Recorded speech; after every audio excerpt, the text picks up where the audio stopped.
Estamos comenzando una serie de estudios que titulamos ¿Por qué elegí a Jesucristo? ¿Por qué escogí a Jesucristo y no a otro? ¿Por qué escogí a Jesús como mi Salvador? Vivimos en la vida, nacimos, crecimos, traemos creencias preconcebidas de nuestro hogar, la tradición. ¿Por qué creemos en algo? A veces somos de hogares ateos y somos ateos. Somos de hogares espiritistas y somos espiritistas. Venimos de hogares que adoran ídolos y somos idólatras. Porque muchas veces no nos hemos preocupado mucho de hurgar la verdad y creemos que como nuestros padres nos aman, lo que nos han enseñado y lo que ellos creen es lo mejor. Pero cuando usted llega a adulto y empieza a discernir entre lo que es bueno y lo que es malo, y usted empieza a hacerse las preguntas existenciales, ¿quién soy? ¿De dónde vengo y a dónde voy? Entonces usted sinceramente tiene que tratar de empezar a responderse esas preguntas por usted mismo, no porque otro se lo diga, aunque sea un ser querido que quiere lo mejor para usted, puede estar sinceramente equivocado.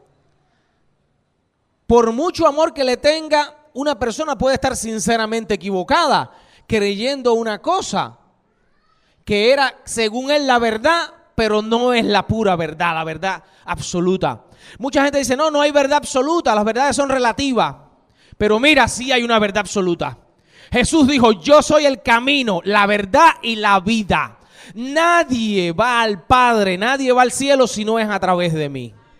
Por tanto, si Jesús dijo eso, tenemos que revisar nuestros caminos, nuestra vida. Examinemos por dónde andamos caminando, a dónde vamos.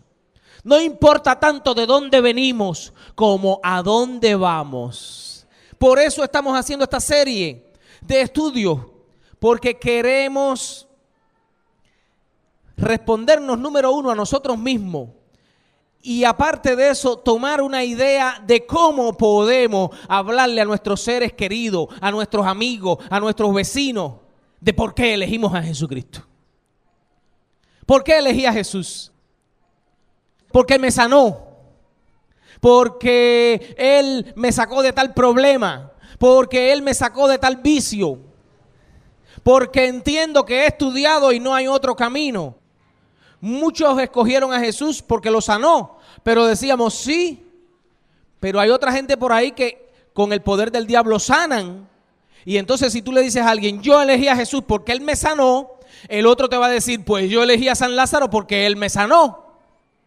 Y hay una diferencia entonces. O yo elegí a Jesús porque me hizo un milagro en mi vida. Y el otro te va a decir, sí, pero si tú vas allá a la iglesia de la Virgen de la Caridad, vas a ver cuántos regalos hay ahí puestos de agradecimiento a milagros hechos.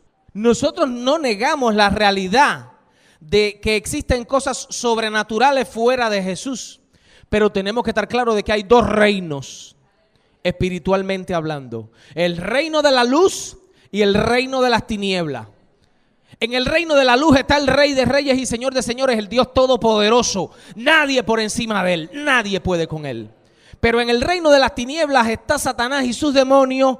Y la Biblia dice que Jesús dijo, yo vine para que ustedes tengan vida y vida en abundancia. Jesús vino para darnos vida abundante, vida eterna. Pero dice la Biblia también que el diablo vino a hurtar, a robar, a matar y a destruir. Y es una de las cosas que más efectivamente está haciendo, engañando a la gente, llevándola a doctrinas de error. La gente ve una situación que haya sobrenatural y ya ahí está el poder de Dios. Cuando ven un milagro o algo sobrenatural, no basta con ver un milagro.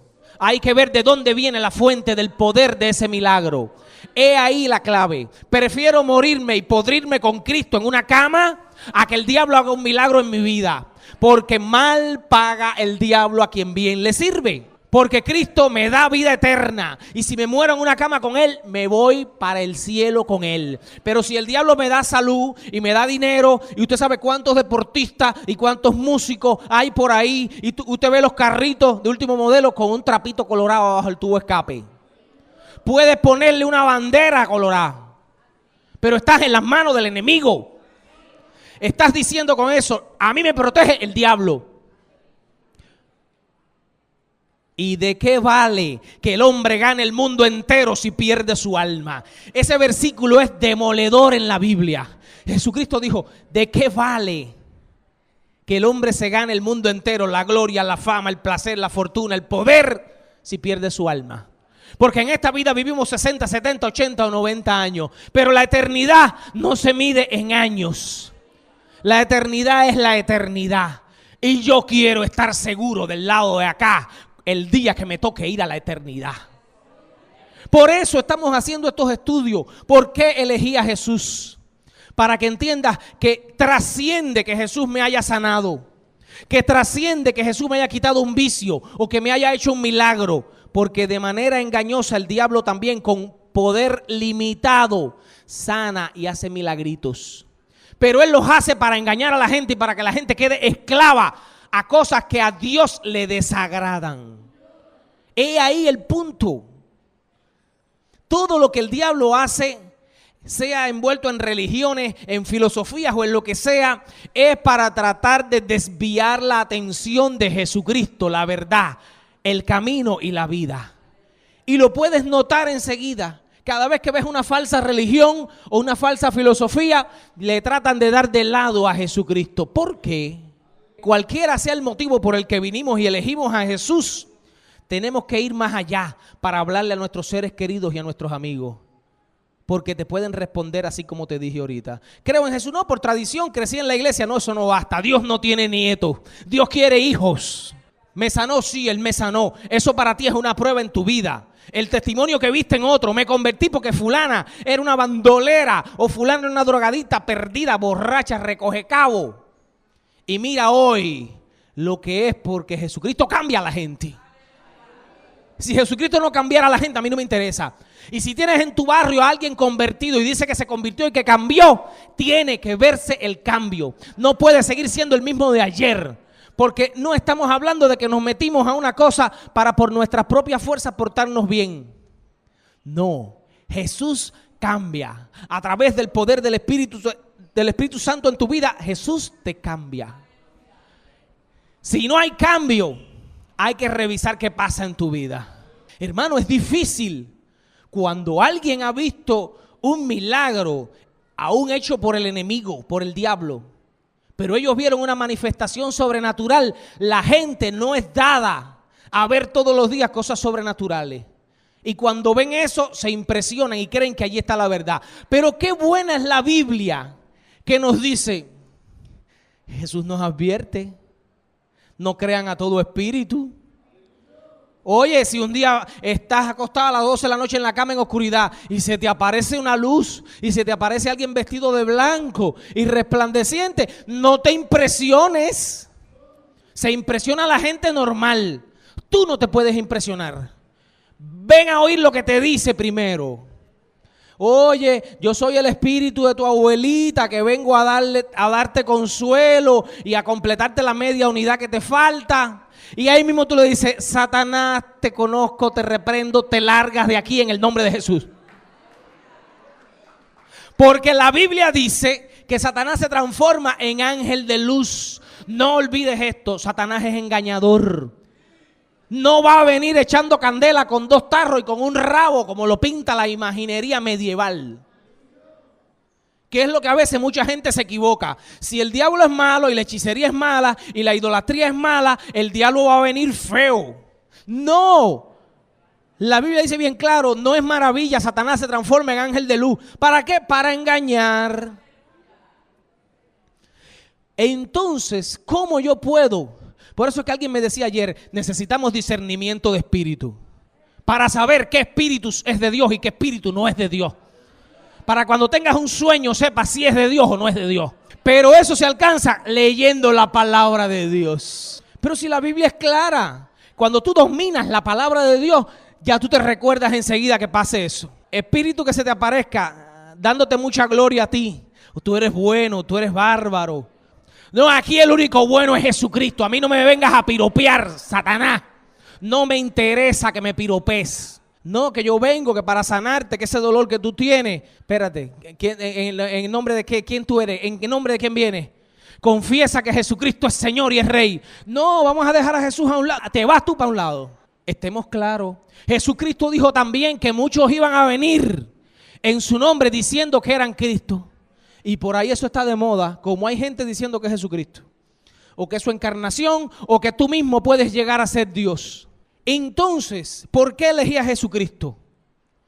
Me parece que hay una relación directa, o debe de haberla, entre la elección nuestra por Jesús y esta palabra.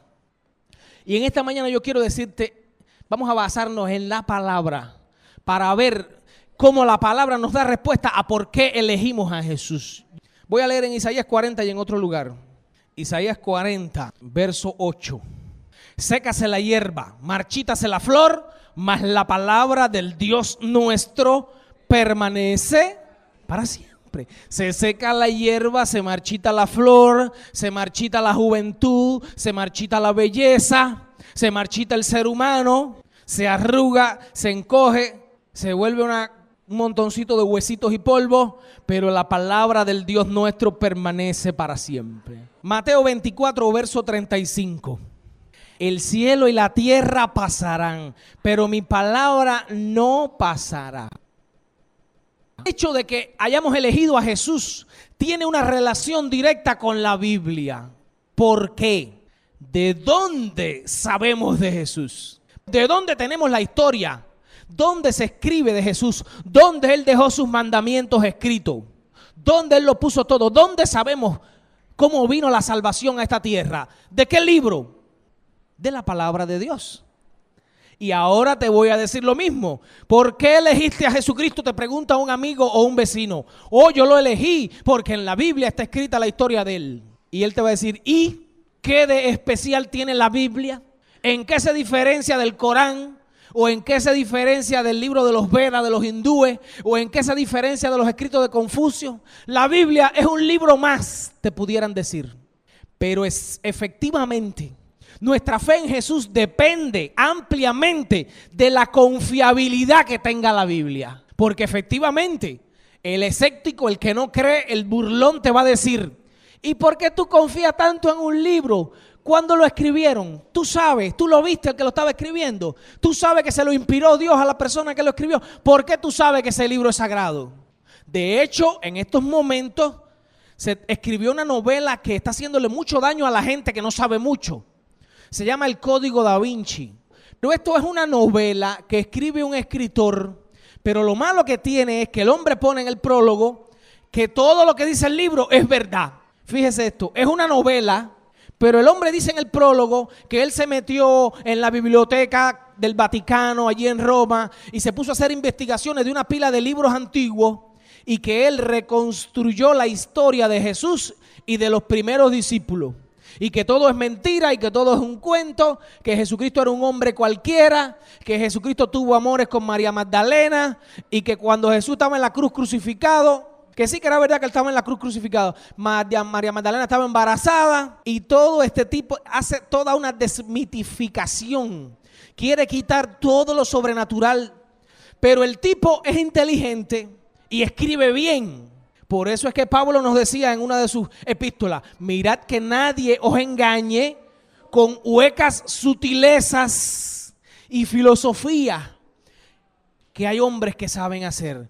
Porque el tipo escribe bien y sabe mezclar la fantasía con lo real de tal manera que el que no es profundo y se preocupa de saber la verdad por su propia cuenta puede caer engañado.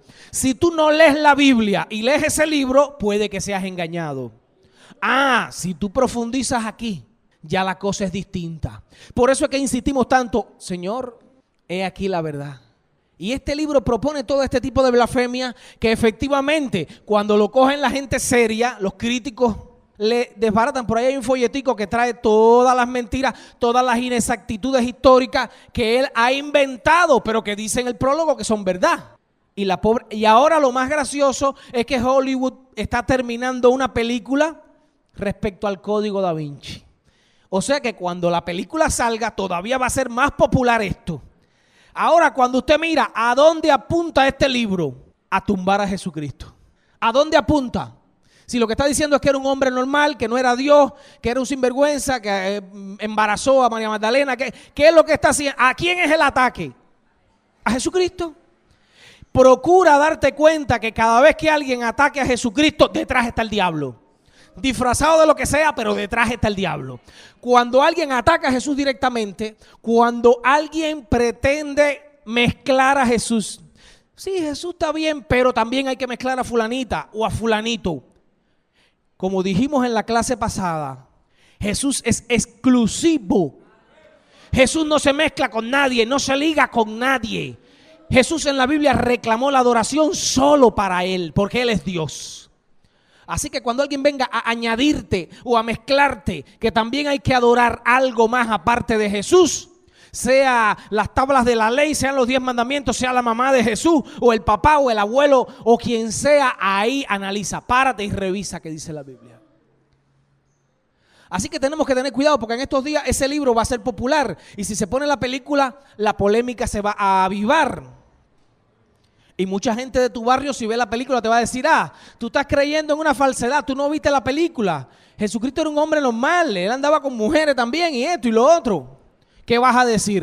Es una novela y así se entiende y se considera. No es una investigación estrictamente histórica, no es un crítico literario, no es un arqueólogo reconocido el que la hizo, ni es un intérprete profundo, erudito de los manuscritos antiguos.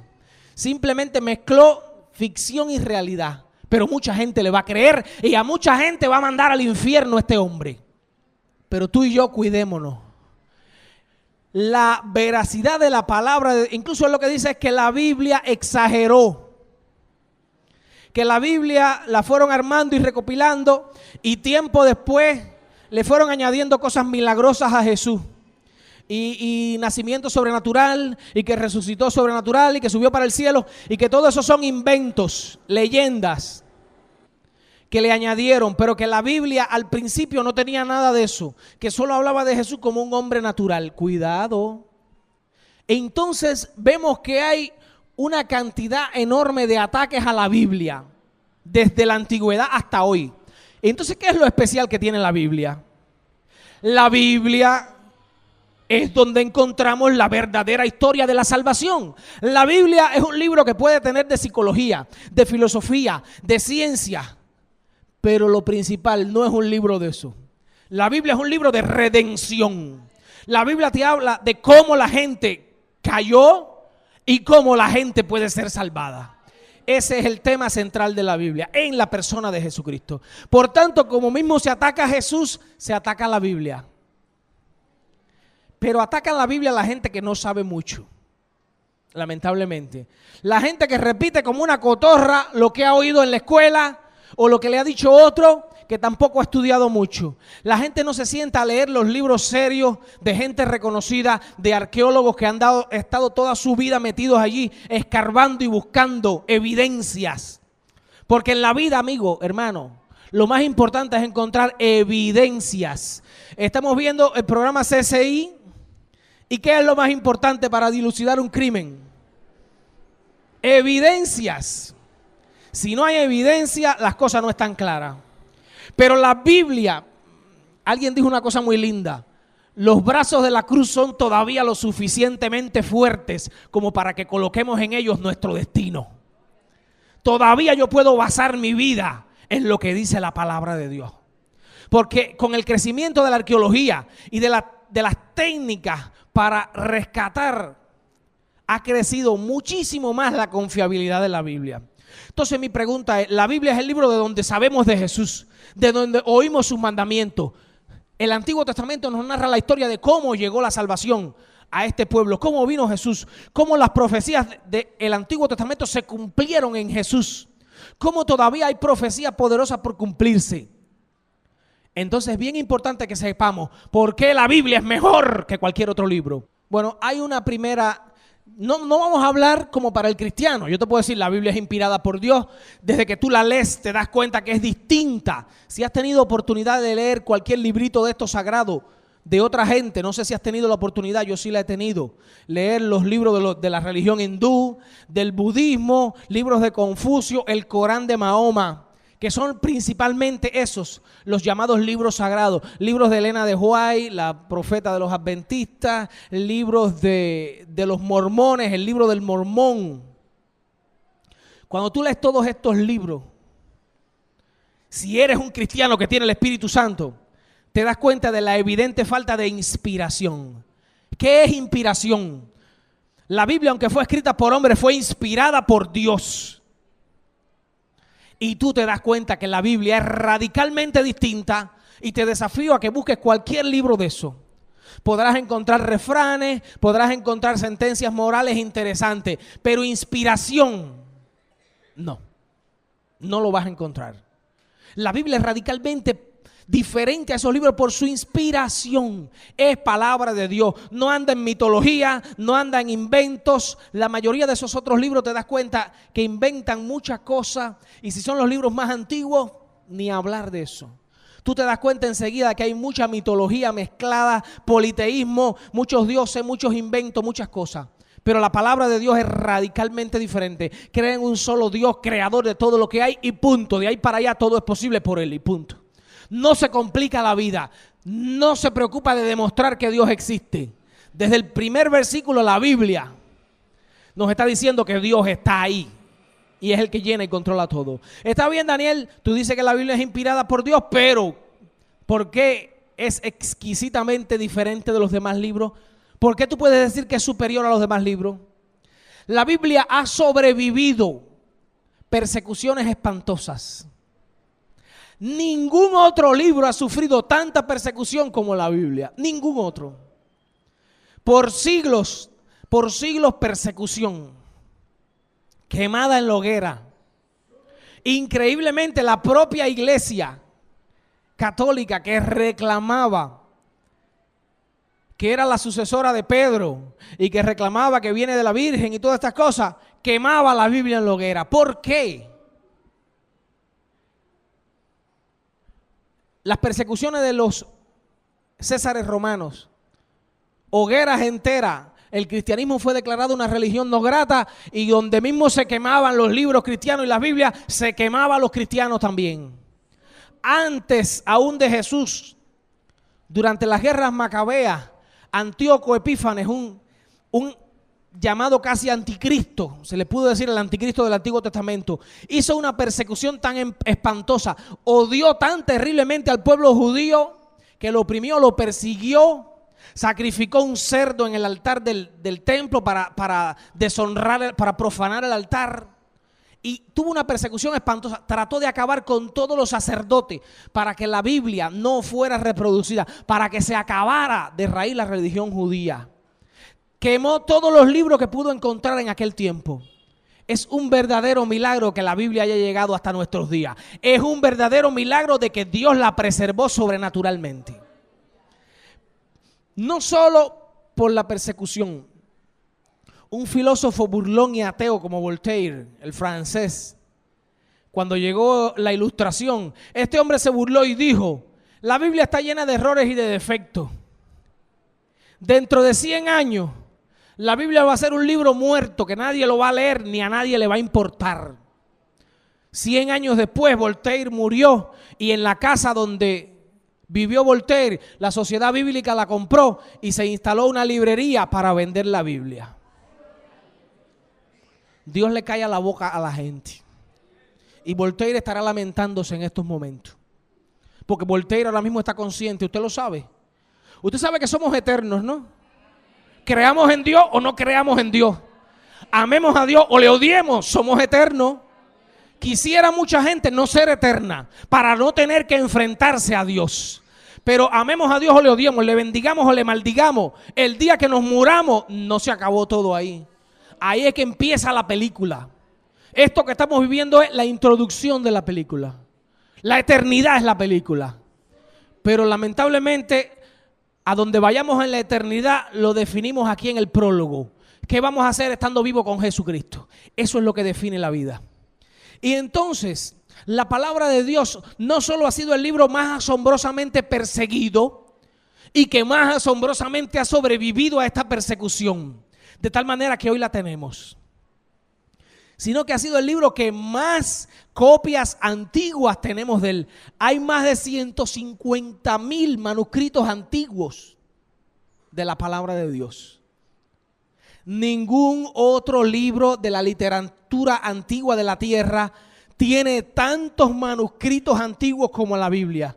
Porque los burlones de este siglo decían: ¿y cómo tú puedes saber que lo que dice la Biblia es verdad? ¿Cómo tú puedes saber que vino de aquellos antiguos manuscritos a los cuales Dios se reveló a aquellos hombres para que los escribieran?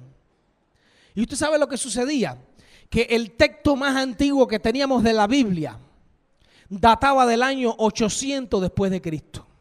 O sea, 800 años después de Cristo se descubrió un texto llamado el texto masorético. Se le llamó el texto masorético porque venía de unos sacerdotes masoretas, se les llamaba así, que se dieron a la tarea de transcribir del hebreo al arameo, poniéndole, el hebreo antiguo no tenía vocales, tenía solo consonantes. Y ellos se dedicaron a hacer ese trabajo de revisión exhaustiva para llevar la Biblia a un idioma con consonantes y con acento para que se pudiese entender aún al leerla, la pronunciación dónde iba. Fue un trabajo exquisito. Esa gente eran exquisitas. Las reglas que tenían, cómo debía de sentarse el escriba, tenía que estar vestido, tenía que estar bañado, la pluma tenía que estar limpiecita, tenía que tener una buena iluminación, el pergamino tenía que estar limpio, perfecto, todo. Tenían unas reglas cuidadosísimas para transcribir. Pero lamentablemente, el manuscrito más antiguo que teníamos, y era ese texto masorético completo, del cual sale nuestra traducción de la Biblia al castellano, tenía 800 años después de que habían pasado las cosas, después de Jesús. Y eso era un tema de burla tremendo entre los burlones y los críticos. ¿Cómo tú puedes creer en un libro que el texto más antiguo que tenemos tiene 800 años después de que fue escrita la cosa? De aquí a los indios, nada más que tenemos 500 años. Y lo que tenemos de los indios son algunos esqueletos y algunos pedacitos de vasija. Y aún así se inventan y se tejen historias de cómo fue y cómo vivían los indios. Y no sabemos mucho y fue hace 500 años. Y entonces la crítica, la alta crítica se burlaba. Lo que tienen son 3 o 4 pedacitos más antiguos. Pero lo que tienen realmente confiable tiene 800 años. Pero Dios es Dios. Y hay un versículo que a mí me encanta en la Biblia que dice: Él prende a los sabios en la astucia de ellos. Cuando ellos se creen que saben mucho, se ríen y se burlan, Dios les saca una de abajo de la manga. Y entonces en el año 47 ocurrió un evento que es muy importante para demostrarnos, aun cuando la Biblia no necesita que nadie la demuestre.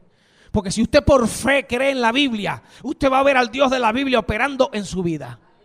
Y usted no va a tener necesidad de estar, que si la ciencia, que si la arqueología. Si usted choca con Dios, Dios choca con usted.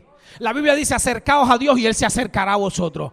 El que con corazón sincero se acerca buscándole, le encuentra. Le siente, le palpa, le vive, le ve. Pero en el año 47, un pastorcito árabe por allá beduino, atrás de una cabra que se le había escapado, por unos acantilados montañosos cerca del Mar Muerto, al sur de Jericó, 2 kilómetros, tirándole piedras a la cabra. Había una cuevita bien alta por allá arriba, inaccesible, y sintió un ting, que la piedra cayó en la cueva y sonó como un ánfora de barro que se había roto con la piedra. Se le abrieron los ojos, pensando en oro y plata. Dijo: ay, ahí hay un tesoro.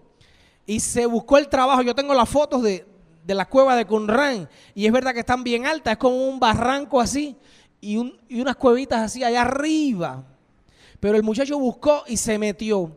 Para su decepción, cuando entró, efectivamente habían una pila de tinajas de barro, pero cuando corrió buscando el oro, lo que encontró fue solo pergaminos de cuero cuidadosamente conservados y taponeados.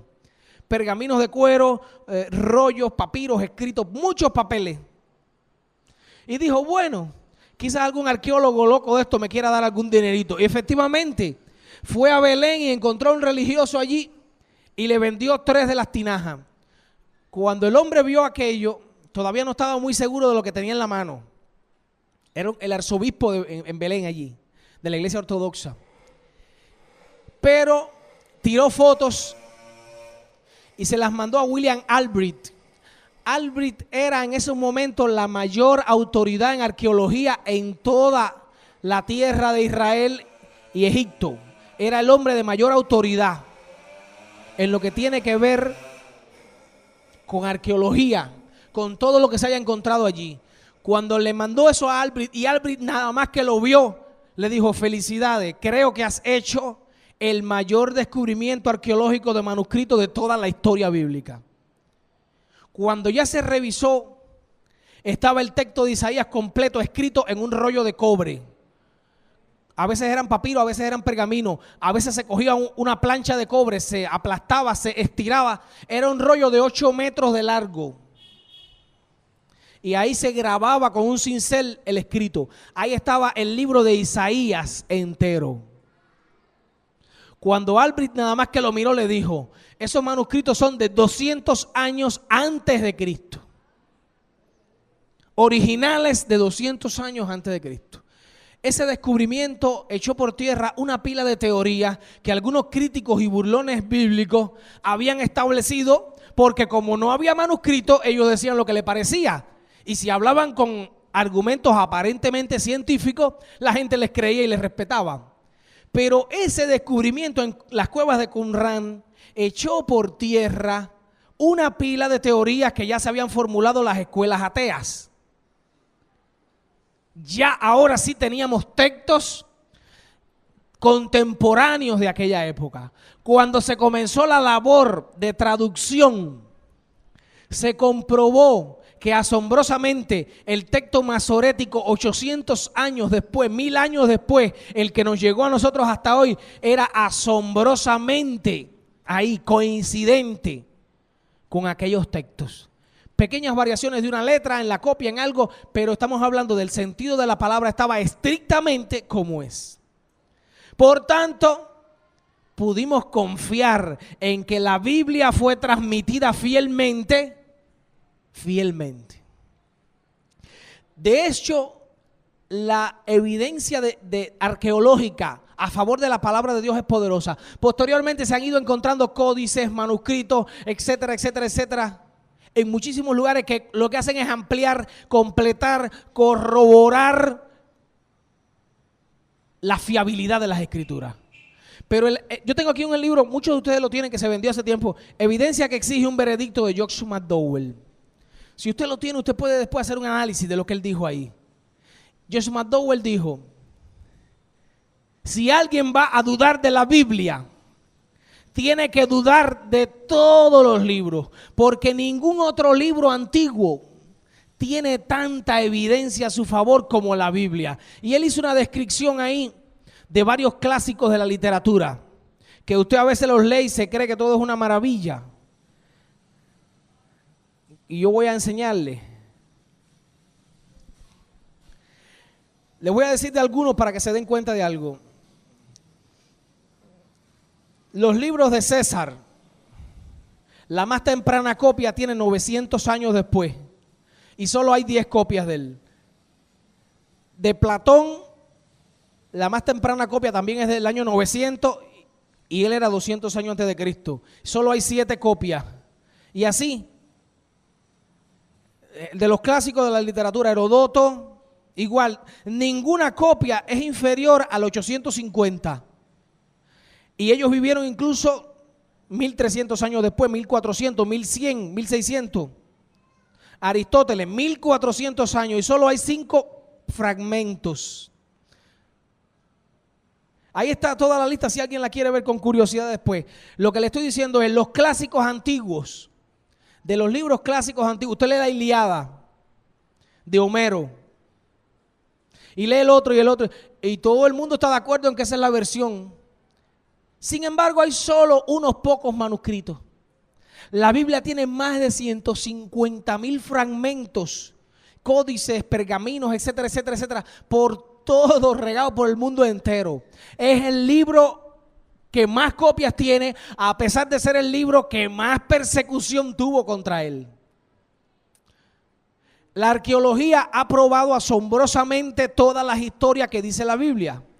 Y cuando se burlaban Me recuerdo, por ejemplo, de que Josué no conquistó aquella tierra y que no había evidencia de aquellas ciudades. Por Radio Reloj mismo me acuerdo que oí un artículo que había sido descubierta la ciudad de Azor, la cual Josué había destruido y que había evidencia escrita de que se llamaba Azor. Cuando la secuencia que daban los libros de reyes aquí, nunca se había encontrado ninguna evidencia arqueológica del rey Omri, que decía ahí que había sido el rey uno de los más grandes de Israel. Y no aparecía nada, y no aparecía nada. Y entonces allá en Moab apareció la estela de Mesa, rey de Moab. Y allá en ese escrito, un obelisco en piedra, cuando lo descifraron, ahí estaba el rey Omri de Israel. O sea que la arqueología fantásticamente está demostrando. No tengo tiempo para decirle porque tengo ahí tantos materiales, fotos, rollo, qué sé yo. La arqueología demuestra asombrosamente que la Biblia cronológicamente está ajustada. Que los hechos que se narran son veraces. Si usted no va a confiar en la Biblia, mire, le aconsejo, no confíe en nada. Si usted no va a creer en la Biblia, no crea en nada, porque más documentado que este libro no hay ningún otro, ni de los clásicos, ni de la literatura universal, ni de los libros religiosos sagrados. No hay ningún otro tan documentado, tan perseguido como la palabra de Dios. Pero creo que la Biblia en Isaías 40 dijo, la palabra del Señor permanecerá para siempre. Creo que Jesús dijo, el cielo y la tierra pasarán, pero mi palabra no pasará. Aquí la tenemos intacta, destruyendo muchas teorías de mucha gente que se cree inteligente. ¿Por qué entonces ha sido el libro tan diferente? Hoy por hoy siempre ha sido cada año el libro más vendido del mundo. Ningún otro libro, por famoso que sea, cada año se vende más que la Biblia. La Biblia cada año es el libro más vendido del mundo en las estadísticas. Entonces me parece que este libro tiene algo de especial. Y yo creo que sí lo tiene que tener, porque en él nos vino la revelación de nuestro Salvador. Por eso es un libro singularmente distinto, diferente, inspirado, que ha sobrevivido, que sigue confundiendo a la gente, que fue escrito por una pila de autores diferentes, pero que tiene unidad, que hay cohesión en él. A pesar de que le escribieron distintas personas en distintas épocas sociales, de diferentes estratos sociales, la Biblia es asombrosamente una unidad. Habla del pasado, sin embargo, es vigente en el presente. Como un libro escrito en tantos siglos y para personas tan diferentes, nos es tan práctico hoy en día. ¿Cómo podemos aplicar sus preceptos y sus verdades hoy? Si ha pasado tanto tiempo. Porque la moral de Dios es la verdadera moral. Los tiempos pueden cambiar y las sociedades, pero la moral de Dios es absoluta. Es invariable para todo hombre, para todo ser, para toda raza, nación o lengua. Por tanto, la Biblia se mantiene vigente, siendo el libro de los libros, el libro que pone las reglas del juego. El libro que tiene lo que necesita el hombre para ser salvo. Le guste o no le guste. Le guste o no le guste. Porque ahí viene gente y dice, no, pero que la Biblia es muy fuerte en ciertas cosas. Hay gente que quiere venir a la iglesia y lo primero que me pregunta es, ¿qué dejan hacer en tu iglesia? Esos son gente que quieren acomodar la Biblia a ellos. Pero mira, mi hermano, en la vida tenemos que acomodarnos a la Biblia, nos guste o no nos guste. Porque si esto es la palabra de Dios y aquí está lo que Dios quiere que hagamos, hay que hacerlo. Nos guste o no nos guste, porque es un problema de salvación, de seguridad para nuestra alma y para nuestra vida. Hay cosas que a mí no me gustan. Yo no sé a ti, pero hay cosas que a mí me son fuertes. ¿Y quién soy yo? Me tengo que ajustar a la Biblia. A los discípulos hubo cosas que no les gustó. Cuando Jesús habló del matrimonio, lo serio que era. Los discípulos dijeron, no, si es así como tú dices, Señor, es mejor no casarse. ¿Y qué le dijo Jesús?